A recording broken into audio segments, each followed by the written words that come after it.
നമസ്കാരം, മലയാളി വാർത്തയിലേക്ക് സ്വാഗതം. കഴിഞ്ഞ ദിവസം പാലുകൊടുത്ത് കൈക്ക് തന്നെ കൊത്തിയ മരുമകളുടെ വാർത്ത പുറത്തു വന്നിരുന്നു. ഒന്നും രണ്ടുമല്ല, ഏകദേശം 14 പവനോളം വരുന്ന സ്വർണ്ണാഭരണം മോഷ്ടിച്ചിട്ട് ഒരു വർഷത്തോളം എല്ലാവരുടെയും കണ്ണിൽ പെടാതെ നല്ലവളായ മരുമകളായി അഭിനയിച്ച മരുമകളെ കഴിഞ്ഞ ദിവസം പൂട്ടിയ ഒരു വാർത്ത പുറത്തു വന്നിരുന്നു. അത് വീട്ടിലെ തന്നെ ഭർത്താവിന്റെ അച്ഛന്റെ ബ്രില്യൻസിൽ നിന്നാണ് ആ തെളിവ് ലഭിച്ചത് എന്നാണ് വ്യക്തമാകുന്നത്. ഭർത്താവിന്റെ വീട്ടിൽ നിന്ന് സ്വർണം മോഷ്ടിച്ച സംഭവത്തിൽ യുവതി പിടിയിലാകുന്നത് പോലീസിന് മുന്നിൽ പറഞ്ഞ മൊഴിയുടെ വൈരുദ്ധ്യത്തിലാണ്. 14.5 പവൻ സ്വർണം മോഷണം പോയ കേസിൽ ഒരു വർഷത്തിന് ശേഷമാണ് പ്രതി പിടിയിലാവുന്നത്. പുതുപ്പള്ളി തെക്കുമുറിയിൽ നെടിയത്ത വീട്ടിൽ ഗോപികയാണ് പിടിയിലായത്. പനക്കുളത്ത് സ്വദേശി സാബു ഗോപാലന്റെ വീട്ടിൽ നിന്നാണ് സ്വർണം മോഷണം പോയത്. സാബുവിന്റെ മകന്റെ ഭാര്യയാണ് പിടിയിലായ ഗോപിക. പ്രതി പിടിയിലാകുമ്പോഴും നിരവധി സംശയങ്ങൾ ഉയരുന്നുണ്ട്. ഗോപികയെ മോഷണ സ്വർണം പണയം വെക്കാൻ സഹായിച്ചത് ആരെന്നതാണ് പ്രധാന ചോദ്യം. 2024 മെയ് 10 കേസിനാസ്പദമായ സംഭവം.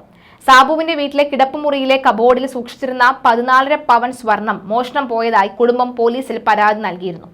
മോഷണത്തിന് പിന്നിൽ വീട്ടിലുള്ള ആരോ ആണ് എന്ന സംശയം തോന്നിയ കുടുംബാംഗങ്ങളെ പോലീസ് നിരീക്ഷിച്ചു വരികയായിരുന്നു. കഴിഞ്ഞ 3-ന് വീണ്ടും സ്വർണം പോയി. ലോക്കറിൽ സൂക്ഷിക്കാൻ നൽകിയിരുന്ന 11 പവൻ സ്വർണം തിരികെ കൊണ്ടുവരുമ്പോഴാണ് നഷ്ടപ്പെട്ടതായാണ് ഗോപിക പരാതി നൽകിയത്. അന്വേഷണത്തിന്റെ ഭാഗമായി ചോദ്യം ചെയ്തപ്പോൾ ഗോപിക പതറി. അങ്ങനെയാണ് കള്ളം തെളിയുന്നത്. ഗോപികയാണ് സ്വർണം കവർന്നത് എന്ന മുൻവിധി കുടുംബത്തിനും ഉണ്ടായിരുന്നുവെന്നാണ് സൂചന.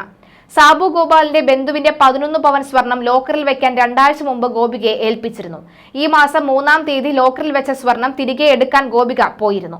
സ്വർണം ലോക്കറിൽ നിന്ന് തിരികെ എടുത്തുകൊണ്ട് വരുന്നതിനിടയിൽ വഴിയിൽ വെച്ച് നഷ്ടപ്പെട്ടുവെന്ന് പോലീസിൽ പരാതി നൽകിയിരുന്നു.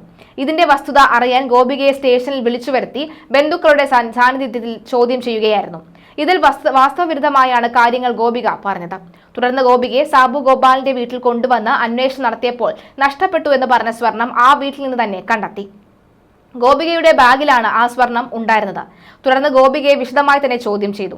ഇതിൽ നിന്ന് കഴിഞ്ഞ വർഷം സാബു ഗോപാലിന്റെ വീട്ടിൽ നിന്ന് കാണാതായ 14.5 പവന്റെ സ്വർണ്ണാഭരണങ്ങൾ മോഷ്ടിച്ചത് ഗോപികയാണെന്ന് സമ്മതിക്കുകയും ചെയ്തു.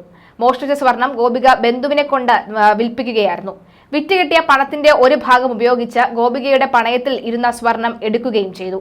സാബു ഗോപാലിന്റെ വീട്ടിലെ കിടപ്പുമുറിയിലെ കബോർഡിൽ നിന്നും 1 പവൻ തൂക്കം വരുന്ന 4 വളകളും 10 പവൻ തൂക്കം വരുന്ന മാലയും 1/2 പവൻ തൂക്കം വരുന്ന ഒരു ആദ്യ മോഡൽ താലിയും ഉൾപ്പെടെ 14.5 പവൻ സ്വർണ്ണാഭരണങ്ങളാണ് മുമ്പ് മോഷണം പോയത്.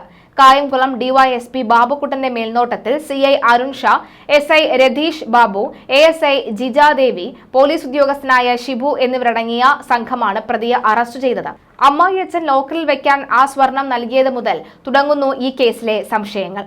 ആദ്യം സ്വർണം മോഷണം പോയത് മരുമകൾ വഴിയാണെന്ന് വീട്ടുകാർ മനസ്സിലാക്കിയോ എന്നതാണ് പ്രധാന ചോദ്യം.